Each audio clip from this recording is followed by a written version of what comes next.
ಪ್ರಾರ್ಥನೆ ಮಾಡಿಕೊಂಡು ಅಗಮ್ಯವಾದ ಬೆಳಕಿನಲ್ಲಿ ವಾಸ ಮಾಡುವಂತಹ ನಮ್ಮ ತಂದೆ ತಂದೆ ಇದುವರೆಗೂ ನಮ್ಮನ್ನು ಕಣ್ಮಣಿಯಂತೆ ಕಾಯ್ದು ಕಾಪಾಡಿ ಅವರ ಉಪದ್ರವವು ನಮ್ಮನೆ ಕುಟುಂಬದ ಸುತ್ತಮುತ್ತಲು ಅಲ್ಲದಂತೆ ತಂದೆ ನೀವು ಸಂರಕ್ಷಿಸೋದಕ್ಕಾಗಿ ಸ್ತೋತ್ರಗಳು ಕೃತಜ್ಞತೆಗಳು ತಂದೆ ಈ ಸಂಜೆ ವೇಳೆಗೆ ಹಬ್ಬ ವಾಕ್ಯ ಸಂದೇಶವನ್ನು ಹೇಳುವುದಕ್ಕೆ ತಂದೆ ನೀವು ಸಮಯವನ್ನು ಕೊಟ್ಟಿದ್ದಕ್ಕಾಗಿ ಸ್ತೋತ್ರಗಳು ತಂದು ಕೇಳುವಂಥ ನಮಗೆ ಪರಿಶುದ್ಧಾತ್ಮನ ಸಹಾಯವನ್ನು ಕೇಳುವರಾದ ನಮ್ಮ ಮಕ್ಕಳಿಗೆ ಬೇಕಾದಂಥ ವಿವೇಕವನ್ನು ಹೇಳುವಂಥ ನಮಗೆ ಬೇಕಾದಂಥ ಜ್ಞಾನವನ್ನು ಕೊಟ್ಟು ಪ್ರಾರಂಭದಿಂದ ಅಂತ್ಯದವರೆಗೂ ನಮ್ಮ ಮಧ್ಯದಲ್ಲಿ ನಮ್ಮೊಬ್ಬರದ್ದು ನಮ್ಮ ಮಹಿಮೆಪಡಿಸಿಕೊಳ್ಳಬೇಕೆಂದು ಈ ಪ್ರಾರ್ಥನೆಯನ್ನು ವಿಜ್ಞಾಪನೆಯನ್ನು ರಕ್ಷಕನಾದ ಕ್ರಿಸ್ತೇಸನನ್ನು ಪ್ರಾರ್ಥಿಸಿ ಬೇಡಿ ಹೊಂದಿನ ಎಲ್ಲ ದೇವಜನಿಗೆ ಯೇಸು ಕ್ರಿಸ್ತನಾಮದಲ್ಲಿ ವಂದನೆಗೊಳ್ಳುತ್ತೇವೆ. ಆರಾಧನೆ ನಡೆಸಿದಂತಹ ಮಗಳನ್ನು ದೇವರನ್ನು ನೇರವಾಗಿ ಆಶೀರ್ವದಿಸಲಿ. ವಚನವನ್ನು ನೋಡಿಕೊಳ್ಳೋಣ.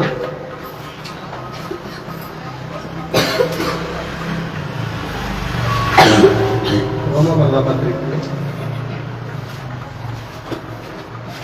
5ನೇ ಅಧ್ಯಾಯ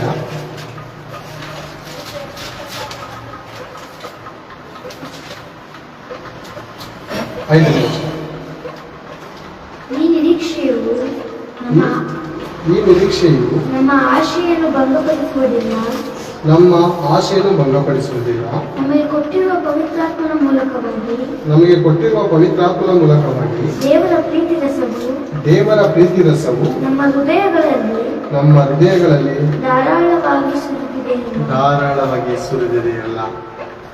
ಮೊದಲದಾಗಿ ನೋಡುವಾಗ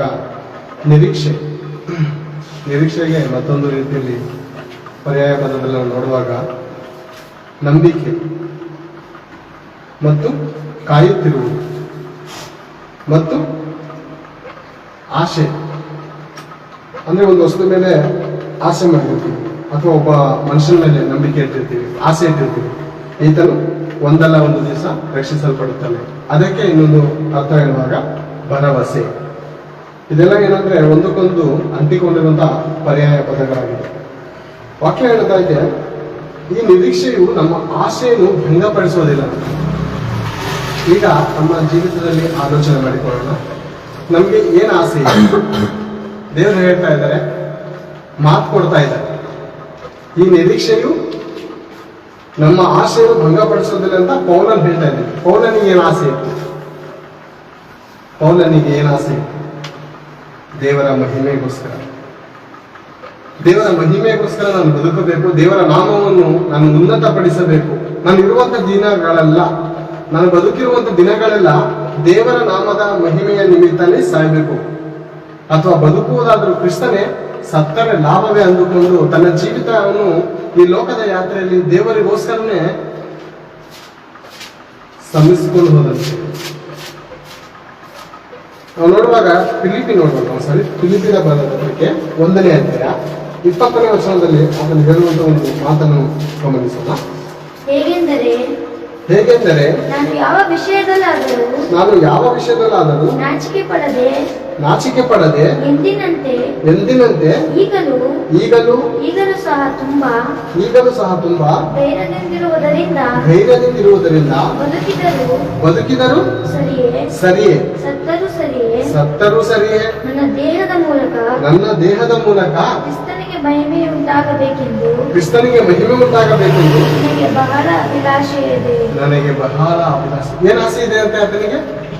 ಅಭಿಲಾಷೆ, ಆಸೆ ಇದೆ ಅಂತ. ಏನಂತೆ? ಬದುಕುವುದಾದರೂ ದೇವರ ನಾಮಕ್ಕೆ ಮಹಿಮೆಗೋಸ್ಕರ ಜೀವಿಸ್ತೇನೆ, ಒಂದು ವೇಳೆ ಸತ್ತರೂ ಆತನ ನಾಮದ ಮಹಿಮೆಗೋಸ್ಕರ ನಾನು ಸಾಯುತ್ತೇನೆ ಅಂತ ಹೇಳಿ. ಎಂತ ಅದ್ಭುತವಾದಂತ ಭಕ್ತಿ ಪೌಲನದು ಅಂತ ಆಲೋಚನೆ ಮಾಡುವಾಗ ಪ್ರೇರೆ, ಸತ್ಯ ತಿಳಿದಕ್ಕಿಂತ ಮುಂಚೆ ದೇವ ಮಕ್ಕಳನ್ನು ಹಿಂಸಿಸುತ್ತಿದ್ದಂತ ಆತನ ಜೀವಿತದಲ್ಲಿ ದೇವರು ಬಹಳವಾಗಿ ಕನಿಕರ ಪಟ್ಟನು ಪ್ರೇರೆ. ಸುಳ್ಳನ್ನು ಅಂದ್ರೆ ಧರ್ಮಶಾಸ್ತ್ರವನ್ನು ಹಿಂಬಾಲಿಸುತ್ತಿದ್ದ ಆತನ ಮೇಲೆ ಬಹಳವಾಗಿ ಕನಿಕರ ಉಂಟಾಯಿತು ದೇವರಿಗೆ. ಅಂದ್ರೆ ದೇವಜನರನ್ನು ಸಾಯಿಸುತ್ತಾ ಇದ್ದರು, ಅವರನ್ನು ಹಿಂಸಿಸುತ್ತಾ ಇದ್ದರು, ಸೆರೆಗೆ ಹಾಕಿಸುತ್ತಾ ಇದ್ದರು. ದೇವರ ಕರುಣೆ ಆತನ ಮೇಲೆ ಹೆಚ್ಚಾಯ್ತೈತೆ ಹೊರತು ಕಡಿಮೆ ಆಗಲಿಲ್ಲ. ನಾವು ನೋಡುವಾಗ ಬೇರೆ ಯೇಸು ಕ್ರಿಸ್ತನು ಸೀಮೋನನು ಅನ್ನುವಂತ ಒಬ್ಬ ಯಾಜಕನಿರ್ಬೋದು, ಯಾಜಕನು ಮತ್ತು ಸುಂಕದವನು ಇರಬೇಕು. ಆತನ ಮನೆಗೆ ಹೋಗುವಾಗ ಒಂದು ಬರೆಯಲಿರುವಂತ ಸ್ತ್ರೀ, ಪಾಪದಲ್ಲಿದ್ದಂತ ಆ ಸ್ತ್ರೀ ಬಂದು ಎಣ್ಣೆಯನ್ನು ಒಯ್ದು, ಅಂದ್ರೆ ಅಮೂಲ್ಯವಾದಂತ ಎಣ್ಣೆಯನ್ನು ಉರಿದು ತನ್ನ ಕೂದಲಿನಿಂದ ಒರೆಸಿ ದೇವರ ಬಳಿಯಲ್ಲಿ ಕಣ್ಣೀರು ಸುರಿಸುವಾಗ ಯೇಸು ಪ್ರಭು ಹೇಳುವಂತ ಉತ್ತಮವಾದಂತ ಮಾತು, ಸಿಮೋನನೇ, ಒಬ್ಬನಿಗೆ 50 ಹಣ, ಮತ್ತೊಬ್ಬನು 500 ಹಣ ಕೊಡಬೇಕಾಗಿತ್ತು. ಇವರಿಬ್ಬರಲ್ಲಿ ಕ್ಷಮಿಸಿದಾಗ ಇವರಿಬ್ಬರಲ್ಲಿ ಯಾರು ಹೆಚ್ಚಾಗಿ ಯಜಮಾನನು ಪ್ರೀತಿಸ್ತಾರೆ ಅಂದಾಗ 500 ಹಣ ಕೊಟ್ಟವನಿಗೆ. ಸಿಮೋನನೇ, ಕರೆಕ್ಟ್ ಆಗಿ ಹೇಳಿದೆ, ನೀನ್ ಕರೆಕ್ಟ್ ಆಗಿ ಹೇಳಿದೆ. 500ಕ್ಕೆ ಸಮಾನವಾದಂತ ಪಾಪ ಮಾಡಿದಂತ ಪೌಲನು ಪ್ರಾಣಕ್ಕಿಂತ ಹೆಚ್ಚಾಗಿ ದೇವರನ್ನು ಪ್ರೀತಿಸುವನಾದ ಪ್ರಿಯರೇ. ನಾವು ಪ್ರಪಂಚದಲ್ಲಿ ನೋಡುವಾಗ ಪ್ರಿಯರೇ, ಅನೇಕ ಕಡೆ ಕ್ರೈಸ್ತರ ಮೇಲೆ ಹಲ್ಲೆ ನಡೀತಾ ಇದೆ. ದೇವರ ವಿರುದ್ಧವಾದಂತ ಕಾರ್ಯಗಳು ಪ್ರಪಂಚದಲ್ಲಿ ಅನೇಕ ನಡೀತಾ ಇದೆ. ಆದರೂ ದೇವರು ತಾಳ್ಮೆಯಿಂದ ಯಾಕಿದ್ದಾನೆ ಗೊತ್ತಾ? ಯಾಕಿದ್ದಾನೆ? ಇನ್ನು ದೇವರ ದೃಷ್ಟಿಯಲ್ಲಿ 500ಕ್ಕೆ ಸಮಾನವಾದಂತಹ ಶಾಪ ಪಾಪಗಳು ಇನ್ನೂ ಮಾಡಿಲ್ವೇನೋ ಮನುಷ್ಯ. ನಾವು ಅನ್ಕೋತೀವಿ ಇವನು ಇಷ್ಟೊಂದು ಕೊಲೆಗಡಕನಾಗಿದ್ದಾನೆ, ಕ್ರೈಸ್ತರನ್ನು ಇಷ್ಟೊಂದು ಹಿಂಸಿಸ್ತಾ ಇದ್ದಾನಲ್ಲಪ್ಪ, ಅಥವಾ ಗೂಂಡನಾಗಿ ಬದುಕ್ತಾ ಇದ್ದಾನೆ, ಅಥವಾ ರೇಪಿಸ್ಟನಾಗಿ ಬದುಕ್ತಾ ಇದ್ದಾನೆ ಅಂತ ನಾವು ಅನ್ಕೋತೀವಿ. ಆದ್ರೆ ದೇವ್ರು ಹೇಳುವಂತ ಮಾತೇನು ಗೊತ್ತಾ? ಈತನು ಒಂದು ವೇಳೆ ಪಶ್ಚಾತ್ತಾಪ ಪಟ್ರೆ, ಈತನು ಒಂದು ವೇಳೆ ಬದಲಾವಣೆ ಹೊಂದ್ರೆ ನಿಮ್ಮೆಲ್ಲರಿಗಿಂತ ನಾನೇ ಹೆಚ್ಚಾಗಿ ಪ್ರೀತಿಸ್ತೀನಿ, ಆ ಭಕ್ತನೇ ಹೆಚ್ಚಾಗಿ ಪ್ರೀತಿಸ್ತೀನಿ. ಬೇರೆ ನಿಜವಾದ ದೇವರ ಪ್ರೀತಿನ ಆಲೋಚನೆ ಮಾಡುವಾಗ ಆಶ್ಚರ್ಯ ಆಗುತ್ತೆ. ಬೇರೆ ದಾರಿಯಲ್ಲಿ ನೋಡುವ ಕೆಲವರು ಯವನಸ್ಥ ಹುಡುಗರೆ ಅವ್ರು ಆಡುವಂತ ಆಟಗಳು, ಅವ್ರು ನಡೆಯುವಂತ ಪರಿಸ್ಥಿತಿಗಳು ನೋಡುವಾಗ ಎಷ್ಟೋ ಸರಿ ಆಯ್ತದೆ ಇವನು ಇನ್ನೂ ಬದುಕಿದ್ದಾನೆ ಅಂತ ಅನ್ಸುತ್ತೆ. ಆದ್ರೆ ದೇವ್ರು ಹೇಳುವಂತ ಮಾತೇನು ಗೊತ್ತಾ? ಇವನು ಒಂದು ವೇಳೆ ಬದಲಾದ್ರೆ ನಿಮಗಿಂತಲೂ ಚೇತಿ ಇವತ್ತು ನೀನು ಆಲೋಚನೆ ಮಾಡ್ತಾ ಇದೆಯಲ್ಲ, ನಿನಗಿಂತಲೂ ಹೆಚ್ಚಾಗಿ ಪ್ರೀತಿಸ್ತಾನೆ. ಅವನು ಬದಲಾದ್ರೆ ನಿನಗಿಂತಲೂ ಪ್ರಾಣಕ್ಕಿಂತ ಹೆಚ್ಚಾಗಿ ನನ್ನನ್ನು ಪ್ರೀತಿಸ್ತಾನೆ. ನೀನೊಂದು ವೇಳೆ 50ಕ್ಕೆ ಸಮಾನವಾದಂತ ಪಾಪವನ್ನು ಮಾಡಿ ರಕ್ಷಿಸಲ್ಪಟ್ಟಿದ್ದೇನೋ, ಅದಕ್ಕೆ ನೀನು ಕಡಿಮೆ ಪ್ರೀತಿಸ್ತಾ ಇದೆಯಾ? ನೀನು ಎದುರುಗಡೆ ನೀನು ಶಾಪ ಆಗ್ತಾ ಇದೆಯಲ್ಲ, ಅವನು ಇನ್ನೂ 500ಕ್ಕೆ ಸಮಾನವಾದಂತ ಪಾಪ ಮಾಡುವವರೆಗೂ ನಾನು ಬಿಡ್ತಾ ಇರ್ತೀನಿ. ಯಾಕೆ ಗೊತ್ತಾ? ಸಾಯುವವನ ಸಾವಿನಲ್ಲಿ ದೇವರಿಗೆ ಸಂತೋಷವಿಲ್ಲ. ಅಂದ್ರೆ ದುಷ್ಟನ ಸಾವಿನಲ್ಲಿ ದೇವರಿಗೆ ಸಂತೋಷವಿಲ್ಲವಂತೆ ಬೇರೆ. ಆತನ ಬದಲಾಗಿ ಆತನ ಗುಣಗಾನವನ್ನು ಇನ್ನೊಬ್ಬರ ಮುಂದೆ, ಆತನ ನಾಮವನ್ನು ಮತ್ತೊಬ್ಬರ ಮುಂದೆ ಘನಪಡಿಸುವಾಗ ದೇವ್ರಿಗೆ ಅನಿಸ್ತದೆ, ಅವತ್ತು ಒಂದು ಕ್ಷಣ ನನ್ನ ಕೋಪ ತಾಡ್ಕೊಳ್ಳೋದಕ್ಕೆ ತುಂಬಾ ಒಳ್ಳೆ ಕೆಲಸ ಮಾಡಿದೆ. ದೇವರು ತನ್ನಿಂದ ತಾನೇ ನಾನು ಇವತ್ತು ಒಳ್ಳೆ ಕೆಲಸ ಮಾಡಿದೆ ಅನ್ಕೋತಾರೆ. ಅಂದ್ರೆ ಮಾಡಬೇಕೆಂದಿದ್ದ ಕೇಳಿಗೆ ದೇವರು ಮನ ಮರುವಾಗ ದೇವರ ತನ್ನಷ್ಟಕ್ಕೆ ತಾನೇ ಏನ್ ಅನ್ಕೋತಾರೆ ಗೊತ್ತಾ? ಇವತ್ತು ನಾನು ಸಮಾಧಾನ ಪಡ್ಕೊಂಡಿದ್ದಕ್ಕೆ ಒಳ್ಳೇದಾಯ್ತು, ಅವತ್ತು ನಾನು ಮೋಶ ಮಾತನ್ನು ಕೇಳಿದಕ್ಕೆ ಒಳ್ಳೇದಾಯ್ತು ಅನ್ಕೋತಾರೆ. ಒಂದು ಸಮಯದಲ್ಲಿ ದೇವ್ರು ಅನ್ಕೊಳ್ಳಲ್ಲ ಬೇರೆ, ಖಂಡಿತ ಅನ್ಕೋತಾರೆ. ಮೋಶೆ ಸೊಲ್ಯೂಷನ್ ಕೊಡ್ತಾ ಇದ್ದಾನೆ ಯಾರಿಗೆ? ದೇವ್ರೆ ಸ್ವಲ್ಪ ಕೋಪ ಕಡಿಮೆ ಮಾಡ್ಕೋ ದೇವ್ರೆ, ಕಷ್ಟಪಟ್ಟು 10 ಅದ್ಭುತ ಮಾಡಿ ಪರ್ವಹನ ರಥಗಳಲ್ಲಿ ಆ ಸಮುದ್ರದಲ್ಲಿ ಮುಳುಗಿಸಿ ನೀನು ಕರ್ಕೊಂಡು ಬರ್ತಾ ಇದ್ರು, ಕಷ್ಟಪಟ್ಟಿದ್ಯಾ, ಎಷ್ಟೋ ಶ್ರಮೆ ಪಟ್ಟಿ, ಹಗಲು ಮೇಘಸ್ತಂಭವಾಗಿ ರಾತ್ರಿ ಅಗ್ನಿಸ್ತಂಭವಾಗಿ ರಕ್ಷಿಸಿದ್ಯಾ, ಪರಲೋಕದಿಂದ ಮನ್ನವನ್ನು ಸುರಿಸಿದ್ಯಾ, ಬಂಡೆಯೊಳಗಿಂದ ನೀರು ತರಿಸಿದ್ಯಾ, ಚಪ್ಪಲಿ ಸಂದೇರೋ ರೀತಿ 40 ವರ್ಷ ನಡೆಸಿದ್ಯಾ ದೇವ್ರೆ. ಒಂದೇ ಒಂದು ಕ್ಷಣ ನೀನು ಕೋಪ ಮಾಡ್ಕೊಂಡ್ರೆ ಇವ್ರು ಭಸ್ಮ ಆಗೋಯ್ತಾರೆ. ದೇವ್ರೆ ತಾಳ್ಕೋ ದೇವ್ರೆ, ಸಮಾಧಾನ ಪಡು ದೇವ್ರೆ ಅಂತ ಯಾರು ಸೊಲ್ಯೂಷನ್ ಕೊಡ್ತಾ ಇದ್ದಾರೆ? ಮೋಶ ಸೊಲ್ಯೂಷನ್ ಕೊಡ್ತಾರೆ ದೇವರಿಗೆ. ದೇವರು ಪ್ರಿಯರೇ, ನಿಜವಾಗ್ಲೂ ಭಕ್ತರ ಮಾತುಗಳನ್ನು ಕೂಡ ನೆನೆಸ್ಕೊಳ್ಳೋನಾಗಿರ್ತಾನೆ. ಈ ದಿನ ನಮ್ಮ ತಪ್ಪಿಗೆ ಕರೆಕ್ಟಾಗಿ ಶಿಕ್ಷೆ ಸಿಗದೆ ಇರೋದಕ್ಕೆ ಯಾರು ಭಕ್ತರನ್ನ ನೆನೆಸ್ಕೊಬೋದೇನು? ಅನೇಕ ದೇವರು ಆಗಿನ ಕಾಲದಲ್ಲಿ ಸಾಯಿಸದೆ ಬಿಟ್ಟಿದ್ದಕ್ಕೆ ಇವನು ಭಕ್ತನಾಗಿ ಉಳಿದುಕೊಂಡ. ಅವತ್ತು ನಾನು ಸಾಯಿಸಿದೆ ಚೇತನ, ನಾನು ಅವನು ಪಾಪಕ್ಕೆ ಮಾಡಿದ ತಪ್ಪಿಗೆ ಸಾಯಿಸ್ಬಿಟ್ಟಿದ್ರೆ ಇವತ್ತು ನಿಂತ್ಕೊಂಡು ವಾಕ್ಯ ಹೇಳ್ತಾ ಇರೋದು ಅಲ್ವಾ? ಎಷ್ಟು ದೊಡ್ಡ ಪ್ರೀತಿ ಪ್ರೇಮ ನಿಜವಾಗ್ಲು. ಏನ್ ಹೇಳುತ್ತೆ ವಾಕ್ಯ? ರೋಮಬಲ ಪತ್ರಿಕೆ 5:5 ಓಡಿಕೊಂಡಾಗಿ ಮೊದಲ ಸರಿ ಓದಿಕೊಳ್ಳೋಣ. ಈ ನಿರೀಕ್ಷೆಯು ನಮ್ಮ ಆಶೆಯನ್ನು ಭಂಗಪಡಿಸುವುದಿಲ್ಲ. ಬೇರೆ ನಾವು ಯಾರ್ಯಾರಿಗೋಸ್ಕರ ಪ್ರಾರ್ಥನೆ ಮಾಡ್ತಾ ಇರ್ತೀವಿ, ನಮ್ಮ ಮನೆ ಕುಟುಂಬದಲ್ಲಿ ರಕ್ಷಣೆ ಹೊಂದದವರಿಗೋಸ್ಕರ ಪ್ರಾರ್ಥನೆ ಮಾಡ್ಬೋದು, ಅಥವಾ ಭಕ್ತಿಯಿಂದ ನಡೆದವರಿಗೋಸ್ಕರ ನಾವು ಪ್ರಾರ್ಥನೆ ಮಾಡ್ತಾ ಇರ್ಬೋದು. ಆದ್ರೆ ಒಂದು ನಮ್ಗೆ ನಿರೀಕ್ಷೆ ಇರಬೇಕು, ದೇವರೇ ಇಂದಲ್ಲ ನಾಳೆ ನೀನು ಇವನ ಮುಟ್ಟೆ ಮುಟ್ಟೆ. ನಿರೀಕ್ಷೆ ಇರಬೇಕು ಪ್ರೇರೆ, ಆಸೆ ಇರಬೇಕು. ಒಂದು ವೇಳೆ ಇವನು ಹೋಗೋದೇ ನಾಶನಕ್ಕೆ ಅಂದುಕೊಂಡು ಒಂದು ವೇಳೆ ನಾವೇ ಡಿಸೈಡ್ ಆಗೋದು ಅನ್ಕೊಳ್ಳಿ, ಅವ್ರನ್ನ ನೋಡಿದಾಗೆಲ್ಲ ನಮ್ಗೆ ಏನ್ ಬರುತ್ತೆ, ಮನಸ್ಸಲ್ಲಿ ಏನ್ ಬರುತ್ತೆ? ಕೋಪ ಬರುತ್ತಾ, ಪ್ರೀತಿ ಬರುತ್ತಾ? ಕೋಪ ಬರುತ್ತೆ ಅಲ್ವಾ? ಕೋಪ ಬರುತ್ತೆ. ಅಥವಾ ಅವ್ನು ತಪ್ಪಾಗಿ ನಡೀತಾ ಇದ್ರು ನಾನು ನಿನ್ಗೋಸ್ಕರ ಪ್ರಾರ್ಥನೆ ಮಾಡ್ತೇನೆ, ದೇವ್ರು ನಿಮ್ಗೆ ಒಂದಲ್ಲ ಒಂದ್ ದಿವಸ ಬದಲಾಯಿಸ್ತೇ. ನಿನ್ನ ಮಕ್ಕಳನ್ನು ಮುಟ್ಟೆ ಮುಟ್ತಾರೆ ಅಲ್ಲ ಬೇರೆ. ಅನೇಕ ಸರಿ ಮನಸ್ಸು ಏನಾಗುತ್ತೆ ಅಂದ್ರೆ ಕಳವಳ ಆಗುತ್ತೆ. ಅಯ್ಯೋ, ಇಷ್ಟು ವರ್ಷ ಆಯ್ತು ನಾನು ನಿನ್ಗೋಸ್ಕರ ಪ್ರಾರ್ಥನೆ ಮಾಡ್ತಾ ಇದ್ರಲ್ಲ, ಇವನು ಬದಲಾವಣೆನೇ ಆಗ್ತಾ ಇಲ್ವಲ್ಲ. ದೇವ್ರೆ, ನೀನು ನನ್ನ ಪ್ರಾರ್ಥನೆ ಕೇಳ್ತಾ ಇದೀಯ ಇಲ್ವಪ್ಪ ದೇವ್ರೆ ಅಂತ ಅನೇಕ ಸರಿ ನಮ್ಮ ಹೃದಯದಲ್ಲಿ ಆಗುತ್ತೆ, ಕ್ವಶನ್ ಕ್ರಿಯೇಟ್ ಆಗುತ್ತೆ. ದಾವಿದನ ನೋಡಿ ಅದೇ ರೀತಿ ಆಲೋಚನೆ ಮಾಡ್ತಾನೆ. ಸರಿ, 42ನೇ ಕೀರ್ತನೆಗಳು 42 5ನೇ ವಚನವನ್ನು ಒಂದ್ಸರಿ ಓದೋಣ. ನನ್ನ ಮನವೇ ನೀನು ಕುಗ್ಗಿ ಹೋಗಿರುವುದೇನು, ಹೀಗೆ ವ್ಯಥೆ ಪಡುವುದೇಕೆ? ದೇವರನ್ನು ನಿರೀಕ್ಷಿಸು, ಆತನೇ ನನಗೆ ರಕ್ಷಕನು, ದೇವರು ಆಗಿದ್ದಾನೆ. ನಾನು ಇನ್ನೂ ಆತನನ್ನು ಸ್ತುತಿಸುತ್ತಲೇ ಇರುವೆನು. ನನ್ನ ಮನಸ್ಸು ಏನಾಯ್ತೈತೆ? ನನ್ನ ಮನವೇ ನೀನು ಕುಗ್ಗಿ ಹೋಗಿರುವುದೇನು, ಕುಗ್ತಾ ಇದೆ ಮನಸ್ಸು. ಆದ್ರೆ ಹೀಗೆ ವ್ಯಥೆ ಪಡುವುದೇಕೆ? ದೇವರನ್ನು ನಿರೀಕ್ಷಿಸು. ಅಲ್ಲಿ ರೋಮಪುರದಲ್ಲಿ ಏನ್ ನೋಡಿದ್ರೆ ನಿರೀಕ್ಷೆ ಅಂದ್ರೆ ನಂಬಿಕೆ, ಭರವಸೆ, ಕಾಣದಂತವುಗಳ ಮೇಲೆ ಭರವಸೆ ಇಡುವಂತದ್ದು.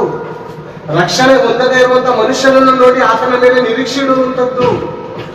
ಪಾಪಾತ್ಮರಾಗಿ ಕೊಲೆಗಡಕರಾಗಿ ಬದುಕುತ್ತಿರುವಂತಹ ಮನುಷ್ಯರ ಮೇಲೆ ನಾವು ಪ್ರಾರ್ಥನೆ ಮಾಡಿ ಆತನ ಮೇಲೆ ನಿರೀಕ್ಷೆ ಇಡುವಂಥದ್ದು ನಮ್ಮ ಆತ್ಮಕ್ಕೆ ನಿಜವಾದ ಸಂತೋಷ ಪಡಿಸುತ್ತೆ. ಅದು ಅನುಭವದಿಂದ ನೀವು ಆಲೋಚನೆ ಮಾಡಿ. ನಮ್ಮ ರಕ್ಷಣೆಗೆ ನಾವು ರಕ್ಷಣೆ ಬರ್ಬೇಕಂದ್ರೆ ನಮ್ಮ ಹಿಂದೆ ಅನೇಕ ಕಣ್ಣೀರುಗಳು ಸುರಿಯಲ್ಪಟ್ಟಿವೆ. ನನ್ನ ವಂಶದವರಿಗೆ ಯೇಸು ಕ್ರಿಸ್ತನ ಯಾರಂತ ಗೊತ್ತಿಲ್ಲ. ನನ್ನ ವಂಶದವರಿಗೆ ಯೇಸು ಕ್ರಿಸ್ತನ ಯಾರಂತ ಗೊತ್ತಿಲ್ಲ. ನನ್ನ ಹಾಗೆ ಅನೇಕರು ರಕ್ಷಣೆ ಹೊಂದಿದ್ದಾರೆ. ಅವ್ರಿಗೆ ಅವರ ವಂಶದವರು ಯಾರು ಪ್ರಾರ್ಥನೆ ಮಾಡಿಲ್ಲ ಅನ್ಕೋತೀನಿ. ಅವ್ರ ವಂಶದವರಿಗೆ ಯೇಸು ಕ್ರಿಸ್ತನ ಬಗ್ಗೆ ಗೊತ್ತಿಲ್ಲ ಅನ್ಕೋತೀನಿ. ಮತ್ತೆ ಹೇಗೆ ರಕ್ಷಿಸಲ್ಪಟ್ರು? ದೇವರ ಮಹಾಕರುಣೆ ಇದ್ದೇ ಇದೆ. ಆದರೂ ಈ ಯೌವನಸ್ಥನು ಕೆಡಬಾರದು, ಈ ಯೌವನಸ್ಥನು ಬದಲಾವಣೆ ಆಗಬೇಕು ಅಂತ ನನ್ನಂತವನಿಗೋಸ್ಕರ ಪ್ರಾರ್ಥನೆ ಮಾಡಿದಂತ ಅನೇಕ ಕಣ್ಣೀರುಗಳು ದೇವರ ಬುದ್ಧನಿಯಲ್ಲಿ ಇದೆ ಪ್ರಿಯರೇ. ದೇವರು ಮರೀತಾರ ಪ್ರಿಯರೇ? ದೇವರು ಮರೆಯಲ್ಲ ಪ್ರಿಯರೇ. ನಿಜವಾಗ್ಲೂ ನಮಗೋಸ್ಕರ ನಾವು ಪ್ರಾರ್ಥನೆ ಮಾಡೋದಕ್ಕಿಂತ ಮತ್ತೊಬ್ಬರಿಗೋಸ್ಕರ ನಾವು ಬೇಡುವಾಗ ಖಂಡಿತ ದೇವರು ಮಾತ್ರ ನಮ್ಮ ನಿರೀಕ್ಷೆಯನ್ನು ಆಶಾಭಂಗ ಪಡಿಸೋದಿಲ್ಲ. ಹೌದಲ್ಲ ಪ್ರಿಯರೇ? ನಮ್ಮ ನಿರೀಕ್ಷೆ ಏನ್ ಮಾಡಲ್ಲ, ದೇವರು ಆಶಾಭಂಗ ಪಡಿಸೋದಿಲ್ಲ. ಅದಕ್ಕೆ ದೇವರನ್ನು ನಿರೀಕ್ಷಿಸು, ಆತನೇ ನನಗೆ ರಕ್ಷಕನು, ದೇವರು ಆಗಿದ್ದಾನೆ. ನನ್ನ ಮನೆಯಲ್ಲಿ ಏನ್ ಕುಗ್ಗೋದೀಯ ನೀನು? ಯಾಕೆ ಕುಗ್ತಾ ಇದೆಯಾ? ನೀನ್ ನಂಬ್ತಾ ಇರೋದು ಯಾರು ಗೊತ್ತಾ? ದೇವರನ್ನು. ನೀನ್ ಬೇಡ್ತಾ ಇರೋದು ಯಾರಿಗೋಸ್ಕರ? ನಿನಗೋಸ್ಕರ ಅಲ್ಲ, ಪರಡಿಗೋಸ್ಕರ ಬೇಡ್ತಾ ಇದೀಯಾ. ಹಾಗಾದ್ರೆ ನಿನ್ನ ನಿರೀಕ್ಷೆ ಏನಾಗಲ್ಲ, ಎಂದಿಗೂ ಆಶಾಭಂಗವಾಗುವುದಿಲ್ಲ.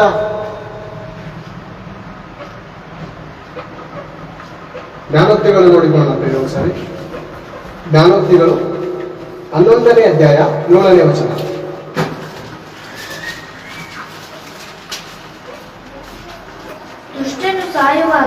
ದುಷ್ಟನು ಸಾಯುವಾಗ ಅವನ ನಿರೀಕ್ಷೆಯು ಹಾಳಾಗುವುದು. ದುಷ್ಟನು ಸಾಯುವಾಗ ಅವನ ನಿರೀಕ್ಷೆ ಏನಾಗುತ್ತಂತೆ? ಹಾಳಾಗುತ್ತದಂತೆ.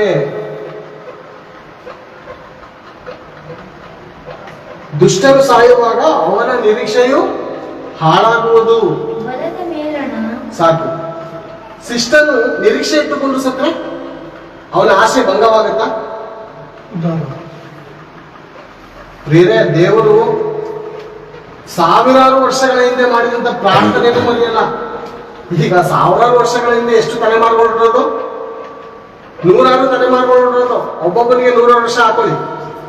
ಸಾವಿರಾರು ತಲೆಮಾರುಗಳ ಹಿಂದೆ ಪ್ರಾರ್ಥನೆ ಮಾಡಿದಂತ ಪ್ರಾರ್ಥನೆಯು ಕೂಡ ನೆನೆಸಿಕೊಂಡು ದಾವೀದನ ಚಿಗುರಿನಿಂದ ಬಂದಂತ ಯಾರು? ಯೇಸು ಕ್ರಿಸ್ತನ ಪ್ರೇಮೆ. ಆಲೋಚನೆ ಮಾಡಿ ಆ ಮಾತನ್ನು.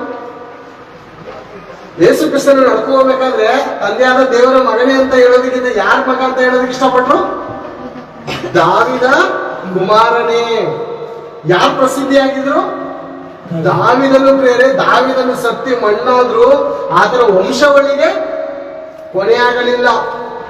ಸುಮಾರು 28 ತಲೆಮಾರುಗಳು. 42ರಲ್ಲಿ ಅಬ್ರಹಾಮನಿಂದ ಯೇಸು ಕ್ರಿಸ್ತನ ತಲೆಮಾರುಗಳವರೆಗೆ 42, ಅಬ್ರಹಾಮನಿಂದ ದಾವಿದನವರೆಗೂ 14 ತಲೆಗಳು. ಲೆಸ್ ಮಾಡಿದ್ರೆ 28 ತಲೆಮಾರುಗಳು. 28 ತಲೆಮಾರುಗಳಿಂದಲೂ ದೇವರು ಕಾಪಾಡಿಕೊಂಡು ಆತನ ವಂಶವಳಿಯಿಂದ ಯೇಸು ಕ್ರಿಸ್ತನ ಚಿಗುರು ಒಡಿಸ್ಬೇಕು ಅಂದ್ರೆ ದಾವಿದನ ಪ್ರಾರ್ಥನೆ ವ್ಯರ್ಥವಾಯ್ತಾ? ಮಂತ್ರ ದೇವರು ದಾವಿದನ ಕುಮಾರನೇ ಅಂತ ಒಬ್ಬನು ಕೂಗ್ತಾ ಇದ್ದಾನೆ ಅಂತ ಅಂದ್ರೆ ದಾವಿದನು ಎಷ್ಟು ಭಕ್ತಿಯಿಂದ ಪ್ರಾರ್ಥನೆ ಮಾಡಿರ್ಬೇಕು, ಎಂತೆಂಥವ್ರಿಗೋಸ್ಕರ ಬೇಡಿರ್ಬೇಕು, ಎಂತೆಂಥವ್ರನ್ನ ಕ್ಷಮಿಸಿರ್ಬೇಕು. ಸಾವಿನ ಸಮಯದಲ್ಲೂ ಆತನ ಶತ್ರುಗಳು ಆತನ ಹಿಂಬಾಲಿಸ್ತಾ ಇದ್ರು. ಶತ್ರುವಿನ ಮೇಲೆ ಕೈ ಹಾಕುವಂತ ಸಮಯ ಬಂದಾಗಲೂ ಅವರನ್ನು ಕ್ಷಮಿಸಿ ಆ ಕಾಲ ಬಂದಿರ್ತೇವೆ. ದೇವರ ಅಭಿಷಕ್ತನ ಮೇಲೆ ಕೈ ಹಾಕಬಾರದು ಅಂತ ದೇವರ ಮೇಲೆ ಭಯಪಟ್ಟನು ಆತನು. ಅಭಿಷಕ್ತನೆಲ್ಲ ಅಭಿಷೇಕ ಮಾಡಿದವರು ಯಾರು? ದೇವರು. ದೇವರ ಅಭಿಷಕ್ತನ ಮೇಲೆ ಕೈ ಹಾಕಬಾರದು. ಸಾವಿರಾರು ಲಕ್ಷಾಂತರ ಹೇಳ್ಬೇಕಾದ್ರೆ ಪ್ರೇರೆ ಲಕ್ಷಾಂತರ ತಲೆಮಾರುಗಳನ್ನು ಉಳಿಸಿದನು ಪ್ರೇರೆ ಆತನ ಸೈನ್ಯದವರು. ಸುಮಾರು ಹೇಳ್ಬೇಕಂದ್ರೆ 10,000 ಅಂತ ಸ್ತ್ರೀಯರು ಆಡುವುದನ್ನು ನಾವು ನೋಡ್ತೇವೆ. ದಾವಿದನ 10,000ಗಳು, ಸೌಲನು 1,000. ಸ್ಟಾರ್ಟಿಂಗ್ ಅಲ್ಲೇ 10,000 ಅಂತ ಹೇಳ್ತಾ ಇದ್ದಾರೆ ಅಂದ್ರೆ ಸುಮಾರು ಆತನ ಆಡಳಿತ ಎಷ್ಟು ವರ್ಷ ಬೇರೆ? ಸುಮಾರು 40 ವರ್ಷ ಇರಬೇಕು ಆತನ ಆಡಳಿತ. 40 ವರ್ಷನೋ 80 ವರ್ಷನೋ? 40 ವರ್ಷ. 40 ವರ್ಷದಲ್ಲಿ ಎಷ್ಟು ತಲೆಗಳನ್ನ ಆತನು ಉಳಿಸಿರ್ಬೋದು. ಆತನ ಜೊತೆಲಿರುವಂತ ಸೇವಕರುಗಳು ಎಂತೆಂತ ಜಯಶಾಲಿಗಳನ್ನ ಮಡಗಿದ್ರೆ ಗೊತ್ತಾ? ಆತನು ಸಿಂಹ ಗುಹೆಯಲ್ಲಿದ್ರೆ ಸಿಂಹ ಹೋಗಿ ಇವ್ನ ಅಟ್ಯಾಕ್ ಮಾಡೋದು ದೂರ ವಿಷಯ. ಸಿಂಹ ಇರೋ ಜಾಗಕ್ಕೆ ಆತನ ಜೊತೆಲಿದ್ದಂತ ಸೈನಿಕ ಹೋಗಿ ಅಟ್ಯಾಕ್ ಮಾಡಿ ಸಿಂಹನನ್ನು ಕೊಲ್ತಾ ಇದ್ದಾನೆ. ನಾವು ನೋಡಿದ್ದೇವೆ, ಒಂದೇ ಒಂದು ಹುಲಿನೋ ಸಿಂಹನ ಸಾಯಿಸ್ಬಿಟ್ರೆ ಯಾರಾದ್ರೂ ಓ ಅಂತ ಕೊಂಡಾಡ್ತಾರೆ ಪ್ರೇರೆ ಜನ. ಬೈಬಲ್ ಅಲ್ಲಿ ಇರುವಂತಹ ಯೋಧರನ್ನು ನೋಡುವಾಗ, ಜಯಶಾಲಿಗಳನ್ನು ನೋಡುವಾಗ ಪ್ರೇರೆ ಆಶ್ಚರ್ಯ ಆಗ್ಬೇಕು ಪ್ರಪಂಚಕ್ಕೆ. ಸಿಂಹ ಗವಿಲಿದ್ರೆ ಅಲ್ಲೇ ಹೋಗಿ ಆತನ ಹೋಗಿ ಹುಡ್ಕೊಂಡು ಹೋಗಿ ಕೊಂದಾಗ್ತಾ ಇದ್ದಾನೆ. ಅಂತಂತ ಬಲಿಷ್ಠರು ದಾವಿದನ ಹಿಂದೆ ಇದ್ದರು. ಸಾವಿರಾರು ಜನರನ್ನು ಕೊಲ್ಲುವನು ಒಬ್ಬನಿದ್ರೆ 10,000 ಜನ ಕೊಲ್ಲುವನು ಮತ್ತೊಬ್ಬನಿದ್ರೆ ಎಂತೆಂತ ಭಯಂಕರ ಜನರನ್ನು ಮಡಿಕೊಂಡರು. ದೇವರನ್ನು ಮಾತ್ರ ಅಲ್ಲಗಲಿಯಲಿಲ್ಲ ಆತನ. ನಾನು ಇಷ್ಟೊಂದು ಬಲ ಹೊಂದಿದ್ದೀನಲ್ಲ, ಮತ್ತೆ ದೇವ್ರು ಬೇಕಾ? ಬಲಿಷ್ಠರಿಗೆ ದೇವ್ರು ಬೇಕಾ ಪ್ರೇರೆ?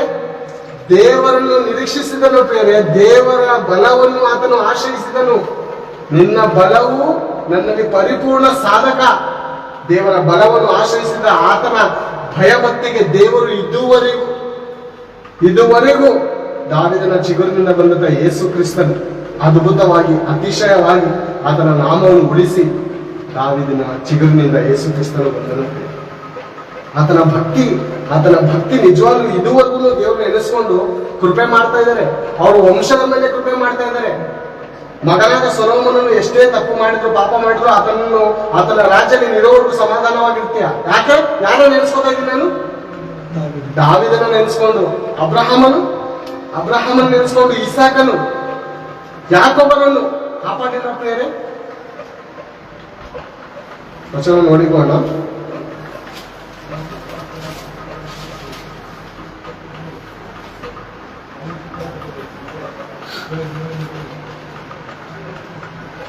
ನಾವು ಅನೇಕ ಸರಿ ಭಕ್ತರು ಯಾವ ರೀತಿ ಪ್ರಾರ್ಥನೆ ಮಾಡೋದು? ಅಬ್ರಹಾಮನ ದೇವರೇ, ಇಸಾಕನ ದೇವರೇ, ಯಾಕೋಬನ ದೇವರೇ.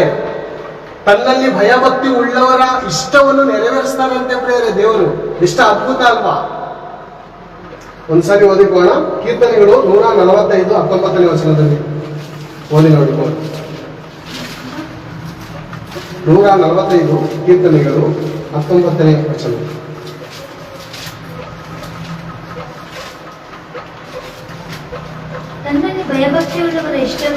ತನ್ನಲ್ಲಿ ಭಯಭಕ್ತಿ ಉಳ್ಳವರ ಇಷ್ಟವನ್ನು ನೆರವೇರಿಸುತ್ತಾನೆ. ಅವರ ಕೂಗನ್ನು ಕೇಳಿ ರಕ್ಷಿಸುತ್ತಾನೆ. ಎಂದರೆ ನಮ್ಮ ನಿರೀಕ್ಷೆ, ನಮ್ಮ ಆಸೆ ದೇವರಲ್ಲಿ ಭಯಭಕ್ತಿ ಉಳ್ಳವರಾಗಿ ಇರ್ಬೇಕಂತ ಆಯ್ತಾ? ಇದ್ರೆ ಮಾತ್ರ ಖಂಡಿತ ನೀವು ಫಿಕ್ಸ್ ಆಗಿ ನಮ್ಮ ಮಕ್ಕಳಿಗೋಸ್ಕರ ಚಿಂತೆ ಮಾಡೋ ಅವಶ್ಯಕತೆ ಇಲ್ಲ, ನಮ್ಮ ಮೊಮ್ಮಕ್ಕಳಿಗೋಸ್ಕರ ಚಿಂತೆ ಮಾಡೋ ಅವಶ್ಯಕತೆ ಇಲ್ಲ, ದೇವರು ಮೊದಲೇ ಹೇಳ್ಬಿಟ್ಟಿದ್ದಾರೆ, ನಿನ್ನ ಚಿಂತಾಭಾರವನ್ನು ಯಾರ ಮೇಲೆ ಹಾಕು? ನನ್ನ ಮೇಲೆ ಹಾಕು, ನೀನು ನಿಶ್ಚಿಂತೆಯಾಗಿರು. ನಿಂದು ಒಂದೇ ಕೆಲಸ ಏನ್ ಗೊತ್ತಾ? ಭಯ ಭಕ್ತಿಯಿಂದ ಪ್ರಾರ್ಥನೆ ವಿಜ್ಞಾಪನೆಗಳ ಎಂಬುವಂತ ಧೂಪವನ್ನು ಮಾತ್ರ ಹತ್ಸೋದನ್ನ ಮರಿಬಾರ್ದು. ನಮ್ಮ ಮಕ್ಕಳು ಹೋಗೋಣ ಬರೋಣ ಭಯಭಕ್ತಿಗೋಸ್ಕರ ಪ್ರಾರ್ಥನೆ ಮಾಡೋದು ಮಾತ್ರ ನಾವು ಬದುಕಿರೋವರೆಗೂ ಮರಿಬಾರ್ದು. ನಮ್ಮ ಗಂಡಂದರಿಗೋಸ್ಕರ, ನಮ್ಮ ಹೆಂಡತಿಗೋಸ್ಕರ, ಅವರ ಜೀವಿತದ ಬದಲಾವಣೆಗೋಸ್ಕರ ನಾವು ಏನ್ ಮಾಡೋದನ್ನ ಮರಿಬಾರ್ದು? ಪ್ರಾರ್ಥನೆ ವಿಜ್ಞಾಪನೆಗಳನ್ನು ಮಾಡೋದನ್ನು ನಾವು ಮರಿಲೇಬಾರದು. ಹೀಗೆ ಮರೆಯದೆ ನಾವು ಮಾಡುತ್ತಿರುವಾಗ, ದೇವರ ಭಯಭಕ್ತಿಗೆ ನಾವು ನಿರಂತರವಾಗಿ ನಡೆಯುತ್ತಿರುವಾಗ, ನಾವು ಕಾಲೇಜ್ಗೆ ಹೋಗುವಂತ ಸಮಯ ಆಗಿರ್ಬೋದು, ಮತ್ತೊಂದು ಕೆಲಸ ಮಾಡುವಂತ ಸ್ಥಳಗಳಲ್ಲಾಗಿರ್ಬೋದು, ದೇವರ ಭಯಭಕ್ತಿ ವಿರೋಧಿಸಿರುವುದು ಮತ್ತು ತನ್ನಲ್ಲಿ ಭಯಭಕ್ತಿ ಉಳ್ಳವರನ್ನು ಇಷ್ಟವನ್ನು ನೆರವೇರಿಸ್ತಾನೆ. ಏನ್ ಬೇರೆ? ಮನುಷ್ಯನ ಇಷ್ಟವನ್ನು ನೆರವೇರಿಸೋದಕ್ಕೆ ಕೋಟ್ಯಾಂತರ ರೂಪಾಯಿ ಹಣ ಇದ್ರು ಸಾಕಲ್ಲ, ಹೌದಂತೀರಾ? ಕೋಟಿ ಕೋಟಿ ಹಣ ಇದ್ರು ನೋಡಿದ್ರೆ ಜಿಯೋ ಅವರು ತುಂಬಾ ಕೋಟ್ಯಾಧೀಶ. ಅವ್ರಿಗೇನಾದ್ರೂ ನಮ್ಗೆ ಹಣ ಸಾಕು, ನಮ್ಗೆ ಇಲ್ಲಿಗೆ ಸಾಕು ಇದು ಅಂತ ನಿಲ್ಲಿಸ್ಬಿಡ್ತಾರೆ ಯಾರಾದ್ರೂ? ಇನ್ನೂ ದುಡ್ಡು ಇನ್ವೆಸ್ಟ್ಮೆಂಟ್ ಮಾಡ್ತಾರೆ, ಇನ್ನೂ ಸಂಪಾದನೆ ಮಾಡಿ ಅದನ್ನ ಇನ್ವೆಸ್ಟ್ಮೆಂಟ್ ಮಾಡಿ. ಇವಾಗ ಟಾಟಾ ಅವರಿದ್ದಾರೆ, ಟಾಟಾ ಇಂಡಿಕಾ ಅವರಿದ್ದಾರೆ, ಅವ್ರ ಕಾರೆಲ್ಲ ಮ್ಯಾನುಫ್ಯಾಕ್ಚರ್ ನೋಡಿದ್ದಾರೆ. ಎಷ್ಟು ಕೋಟ್ಯಾಂತರ ರೂಪಾಯಿ ಹಣ ಇದೆ. ಸಾಕು ಅನ್ನೋರು ಯಾರಾದ್ರೂ ಇದಾರ? ಇನ್ನು ಬೇಕು ಅಂತಾರೆ ಹೊರತು ಸಾಕು ಅನ್ನಲ್ಲ. ಇವಾಗ ನಿಮ್ಮ ಭಕ್ತಿ ಸಾಕನ್ಬೇಕಾ? ಸಾಕು, ಇಷ್ಟು ನಮ್ಮ ಭಕ್ತಿ, ಇವತ್ತಿಗೆ ನಮ್ಮ ಜೀವನ ಸಾಕು, ನಮ್ಮ ಭಕ್ತಿ ಇಲ್ಲಿಗೆ ನಿಲ್ಲಿಸ್ಕೊಳ್ಳೋಣ ಅನ್ನೋದೇನಾದ್ರೂ ಐತಾ? ಬೇರೆ ನಶಿಸಿ ಹೋಗುವಂತ ಹಣಕ್ಕೆನೆ ಕೊನೆ ಇಲ್ಲದೆ ಇದ್ದ ಮೇಲೆ ಅದಕ್ಕೆ ಇರುವಂತ ಆಸೆನೇ ಕಡಿಮೆ ಆಯ್ತಲ್ಲ ಅಂದ್ರೆ ಮನುಷ್ಯನಲ್ಲಿ ನಮ್ಮ ಭಕ್ತಿಗೆ, ನಿಮ್ಮ ಭಕ್ತಿಗೆ ಕೊನೆ ಆಗ್ಬೇಕಾ? ಸಾಕ ಇವತ್ತಿಗೆ ನಮ್ಮ ಭಕ್ತಿ? ದೇವರೇನು ಹೇಳ್ತಾ ಇದ್ದಾರೆ? ತನ್ನಲ್ಲಿ ಭಯಭಕ್ತಿ ಉಳ್ಳವರ ಇಷ್ಟವನ್ನು ನೆರವೇರಿಸ್ತಾರಂತೆ. ಹಾಗಾದ್ರೆ ನಮ್ಮ ಇಷ್ಟವೇನು? ನನ್ನ ಮಗಳು ಸೇವಕಿಯಾಗಿ ನಿಂತ್ಕೊಂಡು 4 ಜನಕ್ಕೆ ದೇವರ ವಾಕ್ಯವನ್ನು ಸಾರಬೇಕನ್ನುವಂತ ನಮ್ಮ ಇಷ್ಟ ಇದೆಯಾ? ಅಥವಾ ಈ ಲೋಕದಲ್ಲಿ ಕಷ್ಟಪಟ್ಟು ಭಾನುವಾರನೂ ಸಭೆಗೆ ಬರದೆ ದುಡ್ದು ನನ್ನ ಮಗನ ಭವಿಷ್ಯಕ್ಕೋಸ್ಕರ, ನನ್ನ ಮಗಳ ಭವಿಷ್ಯಕ್ಕೋಸ್ಕರ ಕೂಡಿಟ್ಟುಕೊಳ್ಳೋಣ, ನಾಳೆ ಅವಳ ಭವಿಷ್ಯಕ್ಕೆ ಯಾರು ನೋಡೋರು ಅಂತ ದೇವರ ಇಷ್ಟವನ್ನು ಪಕ್ಕಕ್ಕೆ ಇಟ್ಟು ನಮ್ಮ ಇಷ್ಟವನ್ನು ಮುಂದೆ ಇಡ್ತಾ ಇದ್ದೀವ? ಎಷ್ಟು ಕೋಟ್ಯಾಂತರ ರೂಪಾಯಿ ಇದ್ರೆ ನಮ್ಮ ಬಿಡುಗಡೆ ಆಗುತ್ತೆ? ಎಷ್ಟು ಕೋಟಿ ಇದ್ರೆ ಮಗನು ಬಿಡುಗಡೆ ಮಾಡಿದ್ರೆ ಖಂಡಿತ ಬಿಡುಗಡೆ, ಮಗನು ಆಶೀರ್ವಾದ ಮಾಡಿದ್ರೆ ಖಂಡಿತವಾದಂತ ಆಶೀರ್ವಾದ. ಎಷ್ಟೇ ಕೋಟಿ ಹಣ ಜೋಡಿಸಿ ಇಟ್ಟರು ದೇವರ ಕೃಪೆ, ದೇವರ ಇಷ್ಟವನ್ನು ನೆರವೇರಿಸದೇ ಇದ್ದರೆ ಸಮಸ್ತವೂ ವ್ಯರ್ಥ. ಒಂದು ಕ್ಷಣದಲ್ಲಿ ಎಲ್ಲ ವ್ಯರ್ಥ ಆಗುತ್ತೆ ಪ್ರೇರೆ. ಒಂದನ್ನು ಸಂಪಾದನೆ ಮಾಡೋದನ್ನ ಕಲಿಯಬೇಕು, ಏನಂದ್ರೆ ದೇವರ ಇಷ್ಟವನ್ನು ನೆರವೇರಿಸುವುದನ್ನೇ ನಮ್ಮ ಜೀವಿತದ ಗುರಿ ಮಾಡಿಕೊಳ್ಳಬೇಕು. ಅವರ ಆಸೆಯನ್ನು ಪೂರೈಸದಂತೆ. ತುಂಬಾ ಆಸೆ, ತುಂಬಾ ಇಷ್ಟ ಆಯ್ತು ಪ್ರೇರೆ ವಚನ, ತುಂಬಾ ಇಷ್ಟ, ತುಂಬಾ ಆಸೆ ಆಯ್ತು ವಚನ ನೋಡಿ. ಹೌದಾ ದೇವ್ರೆ? ಅಂದ್ರೆ ನನ್ನ ಮಕ್ಕಳಿಗೋಸ್ಕರ ಏನು ಮಾಡೋದು ಬೇಡ ದೇವ್ರೆ? ಏನು ಬೇಡ ದೇವ್ರೆ? ಮಗನೇ, ನೀನು ನನ್ನಿಷ್ಟ ಇರಿಸು, ನಾನು ನಿನ್ನ ಇಷ್ಟ ತಿಳಿಸ್ತೀನಿ. ದೇವ್ರೆ, ನಿನ್ನ ಇಷ್ಟ ಏನ್ ದೇವ್ರೆ? ನೀನು ಕೊಟ್ರೆ ಸಾಕ? ನೀನು ಕೊಟ್ರೆ ಸಾಕ? ನಿನ್ನಿಂದ ಬಂದಿರುವಂತ ಗರ್ಭಫಲ ಯಾರು ಕೊಡ್ತೀಯಾ? ಲೋಕಕ್ಕೆ ಕೊಟ್ಬಿಡ್ತೀಯಾ? ಯಾರು ಕೊಡ್ತೀಯಪ್ಪ? ಬೇರೆ ಗಂಡನ್ ಕೊಟ್ಬಿಡ್ತೀಯಾ? ಬೇರೆ ಹೆಂಡತಿ ಕೊಟ್ಬಿಡ್ತೀಯಾ? ಮದುವೆ ಮಾಡ್ಬಿಟ್ಟು ಕಳ್ಸ್ಬಿಟ್ರೆ ಸಾಕ ಜೀವನ? ನನಗ್ ಕೊಡು. ನನಗ್ ಕೊಟ್ರೆ ನೀನು ಕೊಡುವಂಥದ್ದು ಮಾತ್ರ ಅದ್ಭುತವಾಗಿರುತ್ತೆ. ನೀನು ಒಂದು ಫಲವನ್ನು ಕೊಡು, ಇದಕ್ಕೆ 100ರಷ್ಟು ಪ್ರತಿಫಲವನ್ನು ನಾನು ಕೊಡ್ತೇನೆ. ನಾನು ದೇವರನ್ನು ನಿರೀಕ್ಷಿಸುವವರು ಯಾವ ರೀತಿ ನಿರೀಕ್ಷಿಸ್ಬೇಕಂದ್ರೆ, ದೇವರಿಗೆ ನಾವು ಕೊಟ್ಟ ಪ್ರತಿಫಲ ಅದಕ್ಕೆ ನನಗೆ ತಿರುಗಿ ದೇವ್ರು ಕೊಡ್ತಾರೆ. ದೇವ್ರಿಗೆ ನಾವು ಗೌರವಿಸಿದ್ರೆ ಖಂಡಿತ ಆ ಗೌರವ ದೇವ್ರು ಮಾಡಿಕೊಳ್ಳಬೇಕ. ಫಿಲಮ್ ಆಕ್ಟರ್ ನಂಬುದ್ರೇನು, ದೇವ್ರನ್ನ ಕ್ರಿಕೆಟರ್ ನಂಬುದ್ರೇನು, ದೇವ್ರಿಗಿರುವಂತ ಗೌರವ ಕಡಿಮೆ ಆಗುತ್ತಾ? ಅಥವಾ ಇವು ನಂಬುದ್ರೇನು ಹೆಚ್ಚಾಗುತ್ತಾ? ಆತನು ಸದಾ ಗೌರವಕ್ಕೆ ಯೋಗ್ಯನು ಬೇರೆ. ಆತನು ಸದಾ ಅಗಮ್ಯವಾದ ಬೆಳಕಿನಲ್ಲಿ ವಾಸಿಸುವಂತ ಸರ್ವಶಕ್ತನು. ಯಾರು ನಂಬುದ್ರು ದೇವರೇ, ನಂಬಿಲ್ಲ ಇಂದ್ರೂ ದೇವರೇ. ದೇವರೇ ಆತನು. ಆತನ ನಾಮವು ಸದಾ ಯೋಗ್ಯವಾದದ್ದು. ಆತನ ಘನತೆ ಯಾವತ್ತೂ ಕಡಿಮೆ ಆಗಲ್ಲ. ಇನ್ನು ಕೋಟಿ ಜನ ನಂಬಿರೋರು ಹಿಂದಿರುಗಿ ಹೋಗ್ಲಿ, ದೇವರು ಸದಾ ಸ್ತುತಿಗೆ ಯೋಗ್ಯನು. ಆತನ ನಾಮವು ತಲತಲಾಂತರಕ್ಕೂ ಇರುವುದು. ನಮ್ಮ ತಲೆಮಾರಾದ್ರೂ ಹೋಗ್ಬಿಡುತ್ತೆ ಮಣ್ಣಾಗಿ. ಆತನ ನಾಮವು ತಲತಲಾಂತರವರೆಗೆ ಇರುವುದು. ಅಂಥ ದೇವರನ್ನು ನಾವು ನೀವು ನಂಬಿದ್ದೇವೆ. ಆದುದರಿಂದ ನಮ್ಮ ನಿರೀಕ್ಷೆ ಯಾವತ್ತು ದೇವರ ಇಷ್ಟವನ್ನು ನೆರವೇರಿಸೋದಾಗಿರುತ್ತೆ. ಇನ್ನೊಬ್ಬರಿಗೋಸ್ಕರ ಬೇಡುವಂಥದ್ದೇ ಆಗಿರ್ಬೇಕು, ಇನ್ನೊಬ್ಬರು ರಕ್ಷಣೆ ಮಾಡ್ತಾರೆ ಬಂದೇ ಬರ್ತಾರೆ ಅಂತ ನಂಬಿಕೆಯಿಂದ ಪ್ರಾರ್ಥನೆ ಮಾಡುವವರಾಗಿರ್ಬೇಕು ಹೊರತು ಅವನ ಜೀವಿತವನ್ನು ನೋಡಿ ನಾವು ಯಾವತ್ತೂ ಡಿಸೈಡ್ ಮಾಡಕ್ ಹೋಗ್ಬಾರ್ದು. ಇವ್ರು ಯಾವತ್ತೂ ರಕ್ಷಣೆ ಬರಲ್ಲ, ಇವ್ರು ಉದ್ಧಾರ ಆಗಲ್ಲ, ಇವ್ರ ರಕ್ಷಣೆ ಬಂದು ಇವರ ಮಕ್ಕಳು ದೇವರಲ್ಲಿ ನಡೆಯಲ್ಲ ಅಂತ ನಾವು ಯಾವತ್ತೂ ಆ ರೀತಿ ಅನ್ಕೊಂಡ್ರೆ ನನಗೆ ದುಃಖ ಬೇರೆ. ನೆಕ್ಸ್ಟ್ ಅವ್ರಿಗೋಸ್ಕರ ಪ್ರಾರ್ಥನೆ ಮಾಡೋದು ಬಿಟ್ಬಿಡ್ತೀವಿ. ಒಂದೊಂದೇ ಪ್ರಾರ್ಥನೆ ಕಡಿಮೆ ಆಗುತ್ತೆ. ಅಧಿಕಾರಿಗಳಿಗೋಸ್ಕರ ಪ್ರಾರ್ಥನೆ ಮಾಡ್ತಿದ್ದೀರಾ ಅಂದ್ರೆ ನಾವು ಅಧಿಕಾರಿಗಳು ಇವ್ರು ಯಾವತ್ತೂ ಬದಲಾಗಲ್ಲ, ಇವ್ರು ಬರೀ ಕ್ರೈಸ್ತರಿಗೆ ವಿರೋಧಿಸೋರೆ ಅಂತ ಹೇಳಿ ಇವ್ರ ಮೇಲೆ ಒಂದ್ ವೇಳೆ ಬಿಟ್ಟರು ಅಂತ ಅಂದ್ರೆ ಒಂದು ಬಿಡ್ತೀವಿ. ನೆಕ್ಸ್ಟ್ ಇನ್ನೊಂದು ಪ್ರಾರ್ಥನೆ ಇರುತ್ತೆ, ಏನು? ಸೇವಕರಿಗೋಸ್ಕರ ಪ್ರಾರ್ಥನೆ ಮಾಡಿ.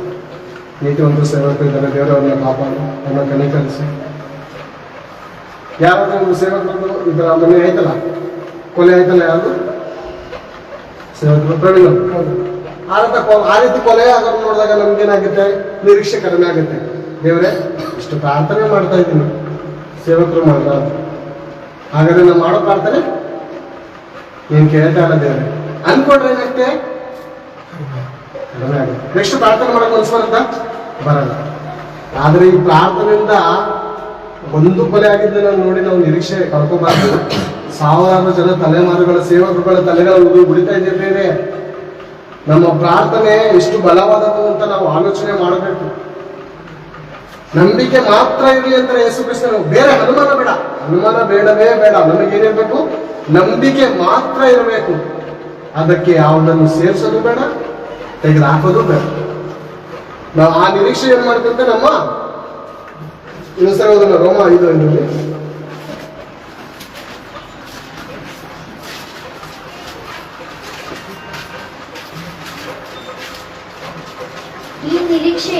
ಈ ನಿರೀಕ್ಷೆಯು ನಮ್ಮ ಆಶೆಯನ್ನು ಭಂಗಪಡಿಸುವುದಿಲ್ಲ. ಈ ಆಸೆಯನ್ನು ಭಂಗಪಡಿಸುವುದಿಲ್ಲವಂತೆ. ಬೇರೆ ನಿರಾಸೆ ಆಗಲ್ಲ.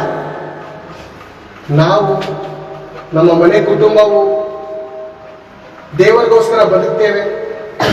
ಎಂಥ ಪರಿಸ್ಥಿತಿ ಬಂದ್ರು, ಎಂಥ ಅವಮಾನ ಬಂದ್ರು, ಎಷ್ಟೇ ಹಣ ನಷ್ಟವಾದರೂ, ಯಾರೇ ನಾಶವಾದರೂ, ನಾನು ಮಾತ್ರ ನನ್ನ ಮನೆ ಕುಟುಂಬದ ಮಾತ್ರ ಯೆಹೋವನಿಗೋಸ್ಕರವೇ ಜೀವಿಸ್ತೇನೆ.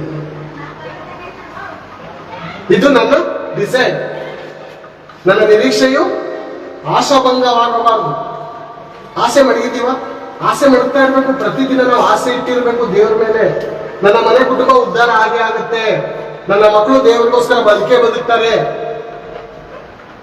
ನನ್ನ ಮಕ್ಕಳು ದೇವರ ಸ್ವಾರ್ಥಗೋಸ್ಕರ ಊರು ದಾಟಿ ಹೋಗ್ತಾರೆ ಅಂತ ನಾವು ನಿರೀಕ್ಷೆ ಮಡಗಿ ದೇವರ ಬಳಿಯಲ್ಲಿ ಪ್ರಾರ್ಥನೆ ಮಾಡುವಾಗ ನಮ್ಮ ಆಸೆಯು ನಿರಾರ್ಥಕವಾಗುವುದಿಲ್ಲ, ನಮ್ಮ ನಿರೀಕ್ಷೆ ಹಾಳಾಗುವುದಿಲ್ಲ. ಯಾಕಂದ್ರೆ ನಾವು ಮಾಡುವಂತ ಪ್ರಾರ್ಥನೆ ದೇವರ ಚಿತ್ತಕ್ಕನುಗುಣವಾಗಿ ಅಂತ ಮೊದಲೇ ನಾವು ಆಲೋಚನೆ ಮಾಡ್ತೇವೆ. ಈ ರೀತಿ ನಾನು ಮಾಡುವಂತ ಪ್ರಾರ್ಥನೆ ದೇವರಿಗೆ ಇಷ್ಟ ಅಲ್ವಾ? ಇಷ್ಟ ಅಲ್ವಾ ದೇವರಿಗೆ? ನಾನು ಇತರರಿಗೋಸ್ಕರ ಬೇಡೋದು ಇಷ್ಟ ಅಲ್ವಾ? ನೀನ್ ಹೇಳಿದೆಯಲ್ಲ ದೇವರೇ, ಅಂದ್ರೆ ನೀನ್ ಹೇಳಿದೆಯಲ್ಲ, ಯೇಸು ಕ್ರಿಸ್ತನ ಮೂಲಕ ಹೇಳಿಸಿದೆಯಲ್ಲ, ಭಕ್ತರ ಮೂಲಕ ಹೇಳಿಸಿದೆಯಲ್ಲ. ಮೊಟ್ಟ ಮೊದಲಾಗಿ ಅಧಿಕಾರಿಗಳಿಗೋಸ್ಕರ ಪ್ರಾರ್ಥನೆ ಮಾಡಿ, ಎಲ್ಲ ಮನುಷ್ಯರಿಗೋಸ್ಕರ ಪ್ರಾರ್ಥನೆ ಮಾಡಿ ಅಂತ ಇದೆಯಲ್ಲ ದೇವರೇ. ನಾನು ಮಾಡ್ತಾ ಇದ್ದೀನಿ. ನೀನು ನನ್ನ ಪ್ರಾರ್ಥನೆಯನ್ನು ಕೇಳಲ್ಲ ಅಂತ ನಾನು ನಂಬಲ್ಲ ದೇವರೇ. ನೀನು ಕೇಳ್ತೀಯ, ನನ್ನ ಕೂಗನ್ನು ಕೇಳ್ತೀಯ, ನನ್ನ ಪ್ರಾರ್ಥನೆಯನ್ನು ಅಂಗೀಕರಿಸ್ತೀಯ. ನನ್ನ ಕುಟುಂಬವನ್ನು ನೀನು ರಕ್ಷಿಸ್ತೀಯ ಅಂತ ಹೇಳಿದ್ದೇನೆ ದೇವರೇ. ನಾನು ನಂಬ್ತೀನಿ, ದೃಢವಾಗಿ ನಂಬ್ತೀನಿ, ಕಡೆಯವರೆಗೂ ನಂಬ್ತೇನೆ. ಎಂಥ ಪರಿಸ್ಥಿತಿ ಬಂದರೂ ನನ್ನ ಮನವೇ ಕುಗ್ಗಿ ಹೋಗಿರುವುದೇನು? ದೇವರನ್ನು ನಿರೀಕ್ಷಿಸಿ ನಂಬಿಕೆಯಿಂದ ಮಾತ್ರ ಇರು. ನಿನ್ನ ನಂಬಿಕೆಗೆ ಆಧಾರ. ನಂಬಿಕೆಯನ್ನು ಹುಟ್ಟಿಸುವವನು ಪೂರೈಸುವವನು ಪ್ರೇರೆ. ನಮ್ಮಲ್ಲಿ ಎಷ್ಟು ಮಾತ್ರ ನಂಬಿಕೆ ಇದೆ? ನಮ್ಮನ್ನು ರಕ್ಷಿಸಿದಂತ ರೀತಿಯನ್ನು ದೇವರು ನೋಡಿ ನಾವು ನಂಬ್ತಾ ಇದ್ದೀವಿ. ಅದೇನೋ ನಮ್ಮನ್ನು ಎಂತ ಭಯಂಕರವಾದಂತ ಸ್ಥಿತಿಯಿಂದ ದೇವರು ರಕ್ಷಿಸ್ತಾ ನಮ್ಮೆಲ್ಲ ನಂಬಿಕೆ ಬರುತ್ತೆ. ಆಗ ಆ ನನ್ನಂತವನನ್ನೇ ರಕ್ಷಿಸಿದಂತ ದೇವರೇ, ಇಂಥವನನ್ನು ನೀನು ರಕ್ಷಿಸಲ್ಲ ಅಂತ ನಾನು ನಮ್ಮದೇ ಇರಲ್ಲ ದೇವರೇ. ನಾನು ನಂಬ್ತೀನಿ, ಇವನ ನೀನು ರಕ್ಷಿಸ್ತೀಯ, ಇವನ ನೀನು ಬದಲಾಯಿಸ್ತೀಯ, ಇವನ ಮೂಲಕ ಅನೇಕರು ರಕ್ಷಣೆ ಹೊಂದಿರುತ್ತದೆ, ನೀನು ಮಾಡ್ತೀಯ ಅಂತ ನಾವು ನಂಬಿಕೆಯಿಂದ, ದೃಢವಾದ ನಂಬಿಕೆಯಿಂದ ಪ್ರಾರ್ಥನೆ ಮಾಡುವಾಗ ಖಂಡಿತ ಆ ಪ್ರಾರ್ಥನೆಯನ್ನು ದೇವರು ನಿರಾಕರಿಸುವುದಿಲ್ಲ. ನಾವು ಸತ್ತೋದ್ರು ಆ ಪ್ರಾರ್ಥನೆ ಯಾವತ್ತೂ ಸಾಯಲ್ಲ ಪ್ರೇರೆ.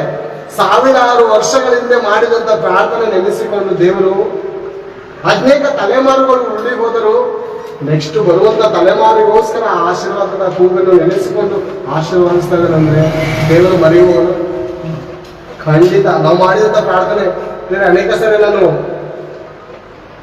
ಸುಮಾರು 8-7 ವರ್ಷದಿಂದ ಪ್ರಾರ್ಥನೆ ಮಾಡುವಾಗ ವಾಕ್ಯಗಳು ನೆನಪಲ್ಲಿರೋದನ್ನು ವಿಶ್ವಸ್ಕರ ಪ್ರಾರ್ಥನೆ ಮಾಡ್ತೇವೆ. ವಾಕ್ಯಗಳು ನೆನಪಲ್ಲಿರೋದಿಲ್ಲ ಅಂತ ಎಷ್ಟು ಪ್ರಾರ್ಥನೆ ನಿಜವಾದ ದೇವರೇ ಬಡಾನೆ ಮೊಳಕಾಲು ಇಟ್ಕೊಂಡು ಪ್ರಾರ್ಥನೆ ದೇವರೇ ನೆನಪಿನ ಶಕ್ತಿಗಳು ವಾಕ್ಯಗಳು ನೋಡ್ತಾ ಇದ್ದೀನಿ. ದೇವರಂತ ಏಷಾಯನ ಪ್ರವಾದನೆ ಗ್ರಂಥದಲ್ಲಿ ಇರುವಂತಹ ವಚನವನ್ನು ಅಂಕುರದ ಮೇಲೆ ಜ್ಞಾನ ವಿವೇಕದಾಯಕ ಆತ್ಮ, ತಿಳುವಳಿಕೆ ಆತ್ಮ, ಇದೆಲ್ಲ ವಚನದ ಮೇಲೆ ಕೈ ಇಟ್ಟಿ ಬೇರೆ ಆ ಪೇಪರ್ ಮೇಲೆ ದೇವರ ವಾಕ್ಯದ ಮೇಲೆ ನನ್ನ ಕಣ್ಣೀರು ಉರಿಸಲ್ಪಡುತ್ತೆ. ಮೊಣಕಾಲ ಮೇಲೆ ಇದ್ದು ಆ ವಾಕ್ಯದ ಮೇಲೆ ಕೈ ಇಟ್ಟು ಮೊಣಕಾಲ ಮೇಲೆ ಇಟ್ಕೊಂಡು ಕಣ್ಣೀರು ಸುರಿಸಿ ಪ್ರಾರ್ಥನೆ ಮಾಡ್ತಾ ಇದ್ದೆ. ನಿಜವಾಗ್ಲೂ ದೇವರು ಅದ್ಭುತವಾಗಿ ನನಗೆ ಜ್ಞಾನವನ್ನು ಕೊಟ್ಟು ವಾಕ್ಯಗಳನ್ನು ನೆನಪಲ್ಲಿ ಇಟ್ಟುಕೊಳ್ಳುವ ಹಾಗೆ, ಅಥವಾ ಆ ವಾಕ್ಯ ನೆನಪಲ್ಲಿಲ್ಲ ಅಂದ್ರು ಆ ವಾಕ್ಯವನ್ನು ತೆಗೆದು ಹೇಳುವಂತ ರೀತಿಯಲ್ಲಿ ಮೊಬೈಲಲ್ಲಿ ಒಂದು ರೀತಿಯಲ್ಲಿ ಸರ್ಚ್ ಮಾಡಿ ಅದನ್ನು ತಿಳಿಸುವಂತ ರೀತಿಯಲ್ಲಿ ದೇವರು ನಿಜವಾಗ್ಲೂ ಕಾಪಾಡ್ತಾ ಬರ್ತಾ ಇದ್ದಾರೆ. ಸಣ್ಣ ವಿಷಯ ಅಲ್ಲ ಬೇರೆ, ದೇವರ ವಿಷಯದಲ್ಲಿ ಯಾವುದು ಸಣ್ಣದಲ್ಲ. ಇಷ್ಟು ಕೆಲ್ಸಕ್ಕೆ ಬರ್ಲಿ, ಇಷ್ಟು ಕೆಲ್ಸಕ್ಕೆ ಬರ್ಲಿ, ನಿಮ್ಮಿಂದ ಇಷ್ಟು ದೇವ್ರಿಗೋಸ್ಕರ ಕೆಲ್ಸಕ್ಕೆ ಬರುವ ರೀತಿಯಲ್ಲಿ ನಾವು ಬದುಕಿರ್ಲಿ, ದೇವರು ತುಂಬಾ ದೊಡ್ಡದಾಗಿ ಆಶೀರ್ವದಿಸೋದು. ಸಭೆಯಲ್ಲಿ ಬಂದು ಚಾಪೆ ಹಾಕೋದು ಅಂತ ಆಗಿರ್ಬೋದು, ಕಸ ಗುಡಿಸೋದು, ಇದೆಲ್ಲ ನೀವು ಮರಿತಾರ ಬೇರೆ ದೇವರು ಖಂಡಿತ ಮರೆಯೋದಿಲ್ಲ. ಆತನ ಸೇವೆಯಲ್ಲಿ ಪಡುವಂತ ಪ್ರಯಾಸವು ಮರೆಯೋದೇ ಇಲ್ಲ. ಖಂಡಿತ ಅದಕ್ಕೆ ಪ್ರತಿಫಲ ಉಂಟು. ನಿನ್ನ ಸೇವಕನಿಗೆ ಒಂದು ಹನಿ ನೀರು ಕೊಟ್ರೆ, ಒಂದು ಚಂದ್ರಿಗೆ ನೀರು ಕೊಟ್ರೆ ದೇವರು ಮರೆಯಲ್ಲ ಅಂದ್ರೆ ರುಚಿಕರವಾದ ಆಹಾರಗಳು ಕರೆದಿ ಅನೇಕರು ಆಗ್ತಾರೆ. ದೇವರು ಮರಿತಾರ? ಖಂಡಿತ ಮರೆಯೋದಕ್ಕೆ ಆತನು ಅನ್ಯಾಯಸ್ಥನಲ್ಲ, ನ್ಯಾಯಸ್ಥನು. ನ್ಯಾಯವನ್ನು ಸ್ಥಾಪನೆ ಮಾಡುವಂತ ದೇವರೇ ಅಂತ ಭಕ್ತರ ಹೆಸರಿಟ್ಟಿದ್ದಾರೆ. ಭಕ್ತರ ಹೆಸರಿಟ್ಟು ನ್ಯಾಯವನ್ನು ಸ್ಥಾಪನೆ ಮಾಡುವ ದೇವರೇ. ಆ ನ್ಯಾಯವನ್ನು ಸ್ಥಾಪನೆ ಮಾಡುವಂತ ದೇವರು ನಿಮ್ಮ ಕುಟುಂಬದಲ್ಲಿ, ನಮ್ಮ ಕುಟುಂಬದಲ್ಲಿ ಇರುವಾಗ ನಮ್ಮಲ್ಲಿ ಅನ್ಯಾಯ ನಡೆಯುವುದಕ್ಕೆ ದೇವರು ಬಿಡಲ್ಲ. ನಮ್ಮ ಪ್ರಾರ್ಥನೆ ಮಾತ್ರ ನಿರಂತರವಾಗಿರಲಿ, ನಿರೀಕ್ಷೆ ಮಾತ್ರವಿರಲಿ, ಅನುಮಾನ ಬೇಡವೇ ಬೇಡ. ದೇವರು ಖಂಡಿತ ನಮ್ಮ ಬಾಳನ್ನು ಬೆಳಗಿಸಿ ನಮ್ಮನ್ನು ಕುಟುಂಬವನ್ನು ಆಶೀರ್ವದಿಸಿ ತನ್ನ ಪಾದದ ಬಳಿಗೆ ಸೇರಿಸಿಕೊಳ್ಳುವುದಕ್ಕೆ ಸರ್ವಶಕ್ತನಾಗಿರುವುದನ್ನು ಹೇಳುತ್ತಾ